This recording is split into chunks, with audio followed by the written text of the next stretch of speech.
Hey everybody, welcome back. Let's continue on in the ultimate old man firewood saw. And the reason why I call it that is this is going to be a lightweight saw that packs a punch. As you get older, weight becomes an issue. At least it has for me, and I ain't even old yet.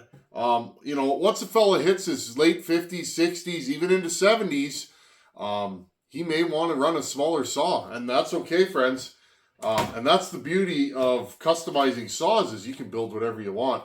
One thing I wanted to touch on, I had a lot of comments. A couple guys emailed me about how I did this bottom end. I even had somebody say, that's really silly how you did that bottom end. Why wouldn't you put both bearings on the crank or both bearings in the crankcase? Or why didn't you use a freezer? You could just freeze that. Now, first things first, friends. You really got to think about what I was doing there. I put one side on the crank and the other side in the crankcase. Now, the reason why I did that was many reasons, but the first reason was one side, the bearing goes right through, and that would be this side, okay? I don't want to put that in the crankcase first because often what will happen, it'll fall out. So that's number one. Number two, this side, the bearing goes in all the way into the crank and shoulders on there. So that's the side I want to put in. And the other reason is, friends, one of the bearings has a plastic race. Now, those don't scare me, but you got to be careful not to get too much heat on those or you'll deform the race and the bearing won't be smooth anymore. This bottom end now, it's nice and smooth. I don't hear any sounds. It seems like it's going to be okay, so we're going to run it like that. But really, take a moment and think about what I did there if you're curious. And if you don't like the way I did it, it's this chainsaw thing is simple. If you aren't comfy the way I did something, do it your own way. And I just do things the way I do them, and I do things differently. You guys might notice every time I do a bottom end, I put it together differently to show you guys different ways to do it because one way doesn't work for everybody. And the other reason I did things the way I did them, friends, I have a big freezer in the house, but here's the problem with that. I would have to put everything in the freezer, the morning before because I leave for work super early in the morning. I would then have to freeze them all day. I would then have to get all my filming gear, get everything set up, run all the way to the house. Now, you guys that have been here, I got a big yard. That's a pretty good jaunt to the house. And I would have to run to the house, grab the stuff out of the freezer, keep it cold, come here, set up the camera. Friends, it is, right now, it's 33 degrees Celsius out. That's like 110 Fahrenheit. It is hot. There's no way I could set everything up and use a freezer. So, anyhow, if you've never filmed before, everything takes 3 times longer. That's just the way it goes. Okay, today's video, what are we going to do? Well, let's start conceptualizing. What are we going to do this saw? Okay, I got a couple of bolts here for my cylinder. I got my Meteor piston from Wolf Creek Saw Shop. I have a new wrist pin bearing from Wolf Creek Saw Shop. What we're going to do today is I'm going to mount the timing wheel with a pointer, wherever I put my pointer, friends. Here it is. Okay, I'm going to attach a pointer to this saw. Let's mount the piston and wrist pin and all that stuff. Let's put the top end on and let's time this saw and then we can decide what we're doing with it. Again, I'm going to build this step by step. I know a lot of you guys have these. I want you guys to be able to copy this build. We are not going to go nutso on this saw. I'm going to make this into a very competent, very easygoing, very strong saw that any of you guys can build. No machine work, no right angle tools or anything like that. Okay, I'm going to get this all set up and let's get some timing numbers and see where this saw ends up. Okay, here we go. First things first, I put my drill chuck on here. Okay, we're going to do it on the clutch side this time. I got to find somewhere to attach a pointer, so I'm going to use one of these front bolt holes for the exhaust on this. Again, adapt and overcome. You guys know I like my Huskies. I like Huskies because there's always a bolt hole up and down usually. And I can attach my pointers kind of the same, but we'll make this one work. Okay, I just put a couple of nuts on there just so that it doesn't have to thread in very far. And again, make sure it's tight. This is welding rod, and that's what I use. Okay, next thing, bottom dead center. I'm going to push this thing all the way around, bottom dead center, before I put the wheel on. But I guess before we do that, let's not get too ahead of ourselves. Okay, got this nice brand new piston from Wolf Creek. Thank you, Ryan. You're a good friend to me and a good friend to this channel. And I appreciate you guys going over there and giving Ryan your business, because Ryan is like the, you know, Ryan has quietly been keeping this channel the way it is for a long time. He saw something in this channel before anybody did, and he, you know, not anybody, but you guys know what I'm saying. He's been helping this channel out for years, and like I said, he's a good fella, and I would buy parts from him at the drop of a hat any day. Okay, so we got our piston here, wrist pin bearings installed. First things first, let's check. Again, nice meteor, nice and smooth in there. This is going to be very easy to put in and out. We slide that over. Okay, there we go. Okay. Put this all the way at bottom dead center. Now, I took my cylinder. I've been working on it and cleaning it. Combustion chamber is pretty clean. Guys, notice right here. I'll zoom in. Notice it's like a D-shaped combustion chamber, okay? This thing will make thump without machine work. Again, you see a domed piston and a combustion chamber that's very small and D-shaped. Still knew what they were doing, and why mess with success? Okay, so first thing we're going to do here, I got my 2 cylinder bolts. Now, we got to make sure everything's happy on this saw, right? Before we go crazy, I'm going to show you guys. So this is the steps that I take. Now, notice I haven't put the crank seals in yet. Even if you're not doing bearings and you're gonna port your saw and it's old, put some crank seals in it. But like I would pop them out while you're doing this. It makes the whole saw easier to turn over, and this makes your life easier. Okay, I'm gonna tighten this cylinder down. I only use 2 bolts. If you want to use 4, have at her. I'm not building NASA spacecraft here. I'm just building chainsaws. So 2 is good enough for me, and that's the way I've always done it. Okay, so we got our cylinder down. Just gonna turn this. Now, first thing I notice on this, which is cool, is the piston. The piston does not cover the bottom of the exhaust port at all. Okay, that's a good thing. At least I think it's a good thing. Okay, I'm going to move you guys back. Okay, I'm just going to pull this to the edge of the table. Just a little bit there, so you guys can see. Okay, we know we're more or less at bottom dead center. I take my BDC, bottom dead center, and I'm going to put it close to where the pointer is.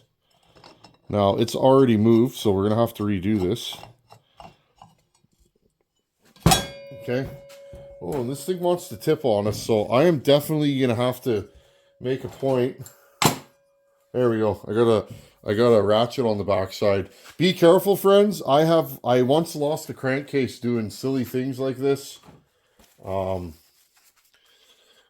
had a crankcase that was a little bit tippy, and it fell off my bench, and I broke the crankcase. So things happen, that's for sure. Okay, now I'm just going to put a screwdriver in there just to see. We are 180 degrees out right now, so I, again, am going to... I just want to get it close, friends. Screw it back with my hand. Okay. Make sure your screwdriver's clean. We're probably 20 degrees off, so I'm just going to turn that wheel. All I'm doing right now is eyeballing it. Okay. You guys have seen this a million times before, so this isn't going to be a how to zero your chainsaw. I've done that many times on video. Basically, you stick this in, though, and you want to make sure it stops in the same place in both directions. Okay. I'm going to take my pointer here, bend it. I like using welding rod because it's hard to bend and it holds its shape well, but it's hard to bend. So It's kind of 6 of one, half a dozen the other. Okay, guys, I'm going to zero this thing, and you guys can see it's just kind of where it's at right now. I got my pointer there. I'm going to bend it down a little bit further, and then I will zero this thing, and I'll hit you guys back up. Well, I got to say, that's never happened before. I tightened down my wheel, and it stopped at 57. You guys see that? Stopped at like 57. There you go. Then I spun it the other way. Guess where it stopped? 57. You guys can't really see because of the parallax, but that's my story, and I'm sticking to it. Yeah, 55, 56, 57. I'm just down here looking. I'll make sure I give you guys the right numbers. 55, 56, 57. Okay, we are zeroed. 126%. We're good to go. Okay, unscrew my timing stop. Okay, so you just zero it to make sure. You zero it to make sure that you're getting the right timing numbers. Okay, now I'm going to time the exhaust port. Okay, you guys know me. I use this wireless scope. These things are a godsend. I can't remember who sent this to me. I think it was Clint. Clint was a fellow that used to hang out on the channel years ago. And he sent this to me. Okay, now the key is to have this in there just so. Now, friends, first problem. I can't turn this over. I'm hitting the top of the cylinder. So we don't even have to measure our squish. So this is problem number one. With this piston and this setup, look, I'm stopping 6 degrees from top dead center. 5 degrees on that side. And yeah, so 5 degrees on both sides, friends. You guys can see it there. I'm stopping. So right there, I need a base gasket. 100% because I'm tapping my piston. We'll put a base gasket in this and see where we're at. And I'm popping off both of these bolts. Now, right here, friends, I could, as a saw builder, you guys know I got a lathe. I've had a lathe for years. It didn't even occur to me to have a lathe for chainsaws, but then when I got into chainsaws, I was like, well, I already have a lathe. But the funny thing is, friends, I don't use my lathe a lot for the builds you see on this channel. I don't find it necessary. Not for what I build. Okay, so that's definitely hitting. Let's open up our highway gasket set. And this one right here. Now, here's the thing, friends. Okay, so you newer builders out there, the deal is if I was just going for a hot rod, what I would do is I would take my base gasket, this right here. Okay, I would take that, I would install it, and I would measure the base gasket with the base gasket in. I would measure the squish. And what that would do for me is I would know, say the squish was 30 thousandths and I wanted my, with the base gasket, it's 30 thousandths and I want my squish to be 18 thousandths. Well, then I would just machine, I would just put this in my lathe and I would machine. Sorry if it's a little dim, friends. I have the lights off for checking squish, but I would just machine 12 thousandths, right? 30 thousandths minus 12 equals 18. I would just machine the 12 thousandths off, and then I'd have tight squish and a base gasket, and I'd be good to go. Now, you guys know I don't use base gaskets very often. Another thing that guys kind of get out of shape about, but I don't know. I have saws in production with no base gaskets that get used every day, and not a problem. In fact, one time in all the years I've been taking base gaskets out, have I ever had a problem? And that saw I put together, it was too cold. It was cold in here that day, and I rushed it, and it held for a little while, but yeah, I popped the base gasket. Or the glue. So. Okay, now, if you guys look, I should be able to spin this around, and it should. Okay, so now we're not hitting the top of the cylinder. Okay, I've now reconfirmed my zero. We're 55.5 now with a base gasket instead of 57. So it tells you right there how many degrees we lost. Just gonna move you guys around here. This is late at night after work, just kind of running and gunning. My wife and I went for a walk with friends. We try and walk as many nights a week as we can. And I gotta tell you, there's days I don't want to go for that several mile walk, but when I do, I feel so much better. So, food for thought. Okay, all I'm going to do is look through the exhaust port, and I will call the timing. We're at top dead center. And where does the piston crack? It's probably going to be like 102. Cup in my hand over there.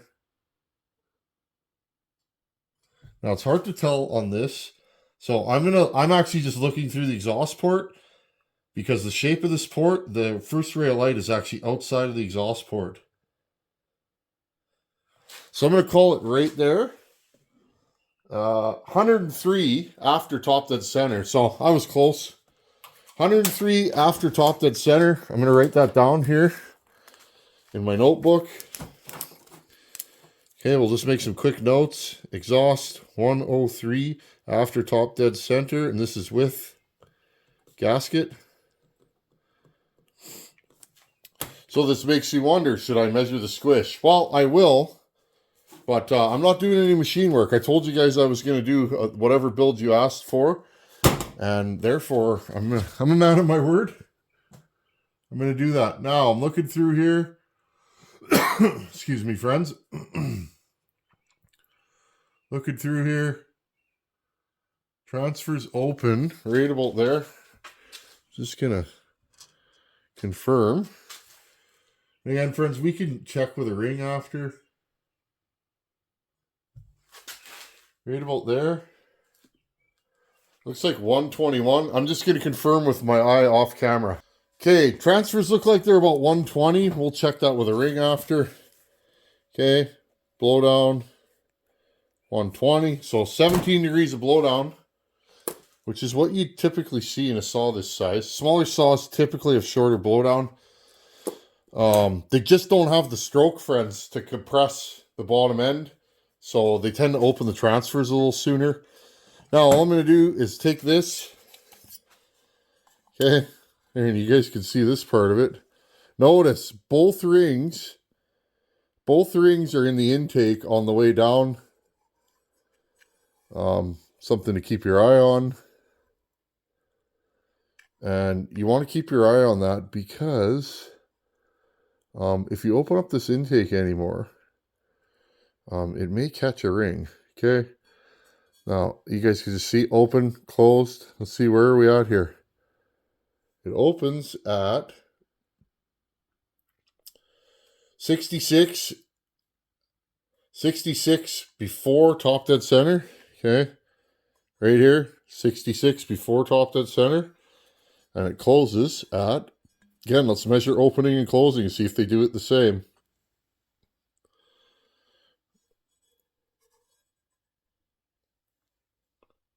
And I'm measuring 69 is where it closes. So does this saw have an offset cylinder? 70. Okay. Let's confirm this. Opens at, I'm seeing 66, 67 open. And 69 close. Okay. So it looks like it opens and closes at a different time. Now, again, friends, because I just did that video on offset cylinders and how that can affect the intake timing, and a lot of people were like, that's wrong. Well, I guess the saw doesn't lie, right? The wheel never lies, friends. The timing wheel never lies if you zero it. And again, I'm going to recheck my zero because I don't know, maybe I did something wrong. 56. Okay, 56 and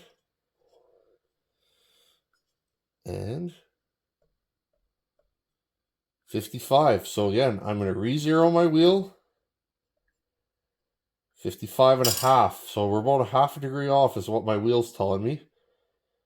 Is that enough? Yeah, for sure it is. Okay, 55.5. Let's go back. 55. See, friends, that's why it's so important to double and triple check your numbers. Now, I'm not building a crazy saw here, so it probably doesn't matter. 55. But it matters to me because I take pride in every saw I build, and I give them my all. Okay, I'd say we're zeroed now. And again, we're just going to take that timing stop out and have a look at the timing wheel and see. Okay, so we're 55.5 on the zero, both sides. Again, friends, way up, and I'm just going to hold it with my thumb. Right there is where it opens. 66, 67. Where does it close?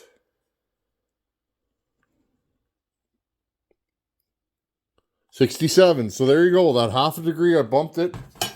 That's all it took to throw off the numbers. Okay, so it opens at 67 and it closes at 67. Okay, let's look at some numbers. Okay, back to our book. Intake,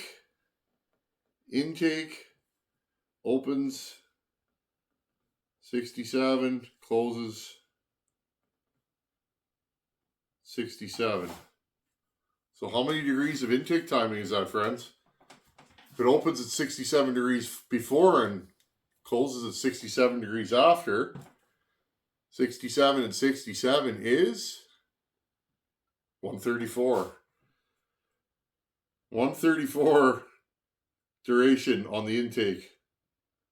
So, okay, friends. So this saw here, exhaust 103, blowdown is 120, so 17 degrees of blowdown. And my intake opens at 67 and closes at 67. Now, that intake timing is very, very wincy. 134 duration is very short. The only saws I've seen with shorter duration than that are McCulloughs. If you've ever timed the McCullough, very, very short duration. Now, the one thing I will say, this saw seems to have a pretty wide exhaust or intake port. So a wide port will flow a little bit more than a narrow port, so it doesn't have to be as high. So we're building the ultimate firewood saw. What should we do to the intake on this? Because that's my biggest question. In fact, friends, what we'll do in the next video, before we grind this thing, I'm going to mark the exhaust width onto the piston, and we'll see how much we can widen the exhaust. Maybe we'll flatten it a little bit. That'll change the power characteristics of the saw. We are not going to raise it at all. Our blowdown is 17 degrees. We may try and reshape the upper transfers with a straight shaft. I will not use my right angle on this. I'm not going to cheat, friends. In fact, let's just leave the upper transfer stock and see what the saw does. And the intake, I'm not sure. I may cheat a little and ask a couple of buddies that, I have buddies that port, and we all throw numbers around. 134 is really short. So remember that, friends, if you start with a short intake, you got to think about it. Now, the first thing I noticed about this saw, not a lot of case capacity. It's super tight in that case. The more intake opening I give it, the more chance I'm going to overfill the case and have it spit back. The other thing is, I have a really short stroke saw. If I open the intake too soon, I won't be under vacuum for very long. I'm pulling less vacuum when I open the piston because the stroke is so short. So we have to think to ourselves, if I'm going to add a bunch of intake timing, I need more case capacity. But do I want to do that on this saw? If I give it more case capacity, I'll probably move the torque curve and power curve up. Okay? Like the kind of saws you normally see me build, friends, they're more peaky. It makes more power, and the power is way up here where a professional's going to run it. But we're building the ultimate around the yard firewood saw. So 134 intake duration. I may add quite a bit of duration to this saw, but if we start at 134, I'm probably not going to add more than 10 degrees, which is quite a bit. 140, 142, somewhere in there. We will add some intake duration. We will widen the exhaust. We will leave the upper transfers stock. Now, what does that leave? Well, we can do a bunch of work to the piston. We can flow and widen the piston windows. We can go single ring. We can do whatever we want, friends. So, like I've said before, leave a comment below. Should we go single ring? Should we go 2 rings? Should we lighten the piston? What do you guys want to see? Again, I've built so many saws on this channel. This one's for you guys. What do you guys want to see me do? We've already agreed through the comments that I'm not going to do machine work and I'm not going to do anything crazy. So, do you guys want me to just pitch the lower transfers, ramp them in, and not widen them and see how that works? And then lighten the piston? Do you want to see no piston work? Single ring, 2 ring? What do you guys want to see? Post a comment below. And again, guys, thanks for coming here and hanging out. I really appreciate you guys. And for those of you that are just joining in, I'm going to give this saw away when I'm done running it. I will play with it for a while, make sure it runs good. But when I'm done, I'm going to give it away to one of you guys out there. I'm going to give it away to a subscriber. And, you know, I can decal it, undecal it. I can sign it if you guys want. Whatever the winner wants is what I'm going to do. And I just love giving back to you guys. And then we'll jump into another firewood saw, and we can give that one away too, friends. I like to give, and I feel like I haven't given lately on the channel, and I need to get back into the giving scheme of things.